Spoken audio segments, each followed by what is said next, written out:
Hey there, let's take a look at the Chapter 3 My IT Lab homework. So thanks for emailing me your spreadsheet. I have that open here on the screen, and I also have open the instructions. I'd like to back up a little bit. Let's take a look at step 4 and then work our way down to the point that you're at now. So in step 4, it says, in cell I6, enter a formula to determine the revenue after renovations. So I'm going to go over here to cell I6, and you've done it in the right. Okay. All right. So let me look back at the instructions here. So enter a formula to determine the revenue after renovations. Oh yeah, you have a good start. Yep. Okay. So what we're going to do, we are going to use H6, which is the revenue, and we're going to use B14, which is the increase in revenue, but we're going to construct it in a different manner. So I'm going to delete what you have existing, and I'm going to start from scratch.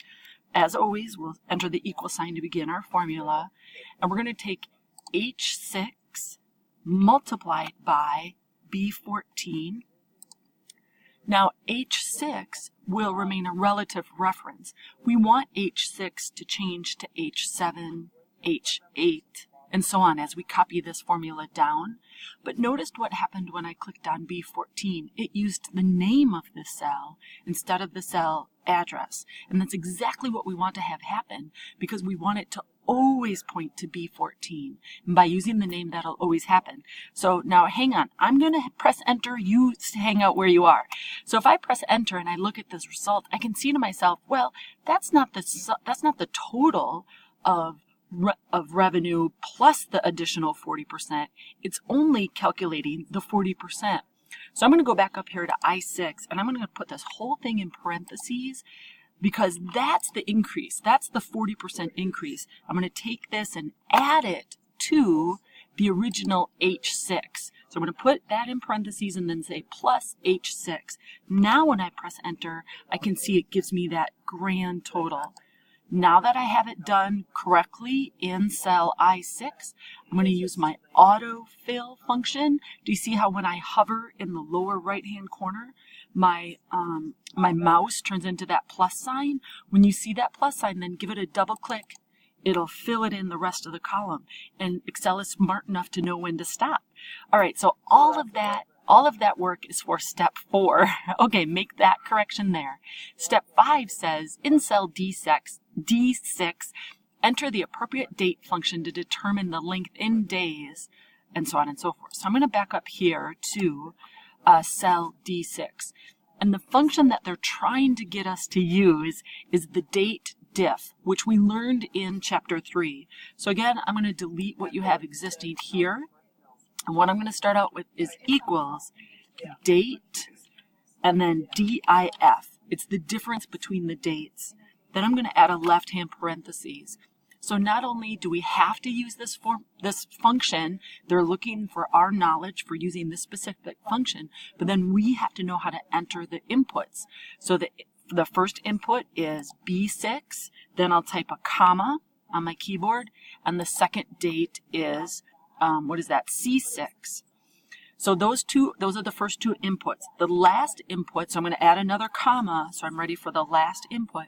The last input asks us, well, how do you want the results returned? We can use a Y for years and M for months. We're going to enter D. Notice I've put it in quotation marks for days. And your parentheses, right? Every set of parentheses has 2. Put in that right-hand parentheses and then press enter. Okay, so you have to have it that way because that's what the system is going to look for. They're looking for, do we know how to use the date diff function like we learned about in this chapter? Once you have that correctly, then again, get your mouse in the correct position.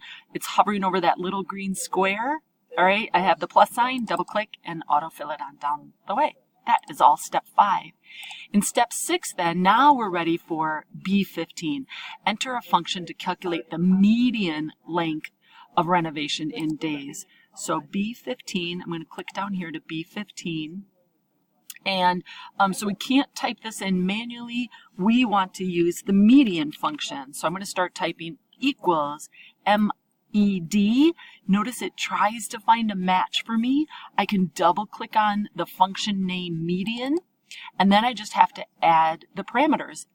It wants the median of what? And we want the median length of renovation in days. So I'm going to select D6 through D10 with my mouse, and then I can press enter on the keyboard. It'll put in that last parentheses for me. All right, all of that is step 6. Now we're ready for step 7. In cell J6, enter an if function to display the word under, so on and so forth. Okay, so here in J6, oh, you know what? Actually, I'm going to save this for another video. I don't want to give you too much at one time. Do those steps for me, and then I'll send another link for that step 7 video.